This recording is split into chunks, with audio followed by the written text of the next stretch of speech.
Hello बच्चों, स्वागत है आपका आज के इस न्यू क्लास में। तो पिछले क्लास में हम लोगों ने क्या पढ़ा था? पिछले क्लास में हम लोगों ने पढ़ा था कि भोजन जब हम अपने मुख से ग्रहण करते हैं और सबसे लास्ट में वो कहां तक पहुंचता है? रेक्टम तक पहुंचता है। यहां तक तो आप लोग समझ गए थे, लेकिन आज के क्लास में हम लोग पढ़ने वाले हैं आहार नाल के इन 7 भागों के बारे में कि आहार नाल कैसे इन 7 भागों में बटे हुए होते हैं। तो आइए समझते हैं आहार नाल के पहले भाग के बारे में। तो सबसे पहला भाग है मुख गुहिका। मुख गुहिका में जो है वह मुंह ही नहीं आता है, सिर्फ मुंह के साथ साथ दांत भी हमारा पाचन में हेल्प करता है। दांत पाचन में कैसे हेल्प करता है? तो दांत भोजन को काटने में, उसको चबाने में मदद करता है। उसके बाद हम लोग आते हैं जीभ पे। जीभ भी मदद करता है और हमारा मुख से हम लोग क्या करते हैं? भोजन को ग्रहण करते हैं। तो ये सभी चीजें तो मुख गुहिका के ही अंतर्गत आती हैं। अब इसके बाद हम लोग बढ़ते हैं ग्रास नली में। तो यहाँ पे देखिए सेकंड नंबर क्या है? ग्रास नली। उसके बाद जो चबा हुआ भोजन होता है और उसके बाद जब उसमें लार मिक्स हो जाता है तब भोजन कहां पहुंचता है? तो इस नली में पहुंचता है, जो यहाँ गला है। इसको क्या बोलते हैं? यहां तक ये गला फैला हुआ है, अर्थात इस नली को हम लोग ग्रास नली बोलते हैं। इसके बाद भोजन कहां पहुंचता है? तो जब ग्रास नली में भोजन पहुंच जाता है तो उससे आगे पहुंचता है अमाशय में। कहां पे? अमाशय में, अर्थात इसके आसपास कहीं पे अमाशय मौजूद होगा और वहीं पर भोजन क्या होता है? पहुंचता है।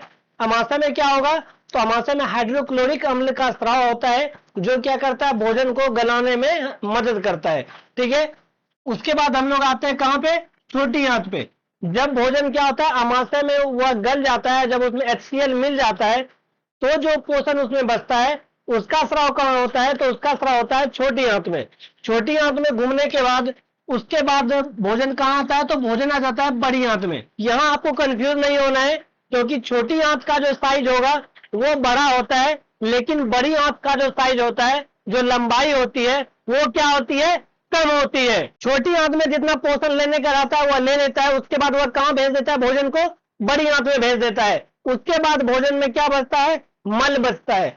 मल जो होता है वह मलाशय में स्टोर होता है। कहां पे स्टोर होता है? मलाशय में स्टोर होता है। और वह निकलता किसके द्वारा है? तो वह निकलता है मल द्वार के द्वारा। मल जो है वह स्टोर होता है मलाशय में, लेकिन निकलता है किसके द्वारा? मल द्वार के द्वारा। तो ये सातों भाग आप लोगों का क्लियर है कि ये सातों किसके भाग है? आहार नाल के भाग है। अब आइए हम लोग इसके आगे बढ़ते हैं। यहाँ पे देखिए क्या है? आहार नाल से भिन्न ग्रंथियां मिलकर पाचक रस स्रावित करती हैं। तो ये ग्रंथियां कौन कौन है? तो ये लाल ग्रंथि है, यकृत है, और भी बहुत सारी ग्रंथियां हैं जो क्या करती है? पाचक रस स्रावित करती है, अर्थात भोजन को पचाने में हमारी मदद करती है।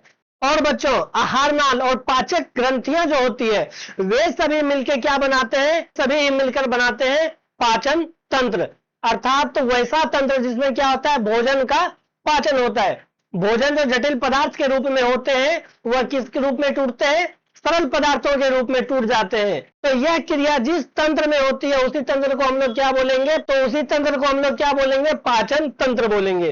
तो यहां तक आप लोगों का बच्चों क्लियर है।